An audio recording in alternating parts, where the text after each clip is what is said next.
Gusto niyo bang i-level up ang sarap ng ham? Tara mga kamamshi, samahan niyo ako magluto. At una natin kakailangan mga kamamshi, ayan, pineapple tidbits, and then pineapple juice, asukal. Ayan, sa kawali, tunawin lang natin ang asukal. Depende sa inyo kung gaano karami ang asukal. At ayan mga kamamshi, ilagay na natin ang ating ham. Hiniwa-hiwa ko siya into 4 mga kamamshi kasi medyo malaki pag isa lang, isang buo. At ayan, yung tidbits mga kamamshi, pineapple tidbits, ilagay na natin sa ibabaw. Itappings natin. At ayun mga kamamshi, hayaan lang natin na mag-caramelize or lumapot yung sabaw niya. And then pag lumapot na mga kamamshi, ayan, lagyan natin yung ibabaw ng ham pag malapot na ang sabaw para magpantay-pantay ang lasa. Hindi lang yung ilalim. At ayun mga kamamshi, pag nalagyan na natin yung ibabaw, hayaan natin na lutuin to ng mga ilang minuto para lumapot pa yung sabaw. At ito na mga kamamshi, luto na. Ayan. Tikman na natin. Kamamshi, ang ating niluto. Husgahan natin na. Ayun na.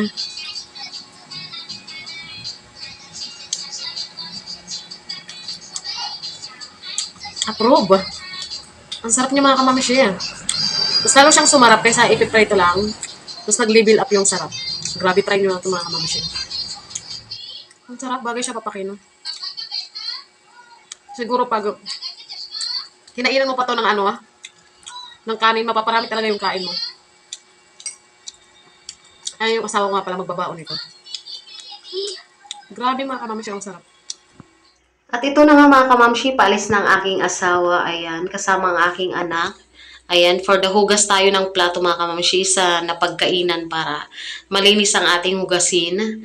At ayun, pagkatapos nito mga kamamshi at maya-maya ay gagayak na rin ako dahil may bibilhin pa nga ako at kailangan maaga tayong makapunta ng school. Dahil nga baka si Kuya Yanji ay magngangawa doon. Baka biglang lumabas sa gate. At yun mga kamamshi, naligo lang ako dito, naglinis, and then, ayan, tinupi yung mga higaan namin dahil hindi pa to nakatupi, gawa nga na nagluto ako ng ham. At ito na mga kamamshi, pagkatapos ko maligo, o diba, aura-aura lang. And then, ito talaga yung part na naiinis ako talaga pag nagsuklay ako. Kaya minsan mga kamamshi, napapaisip ako na gusto ko talaga pagupit ng maiksi. Kasi ayan, hirap na hirap ako magsuklay. Ayan, hindi ko na nga nabidyohan dun yung unang pagsusuklay ko dahil grabe, pang buhol-buhol.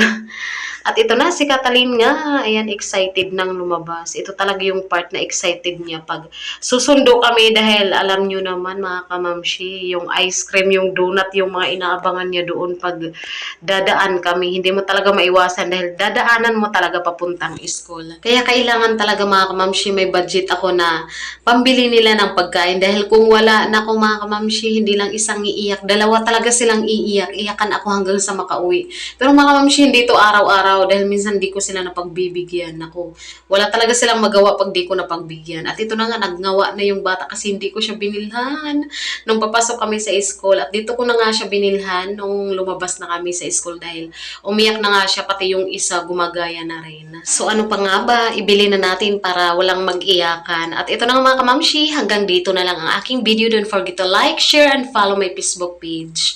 Ma'am Shelisa, bye!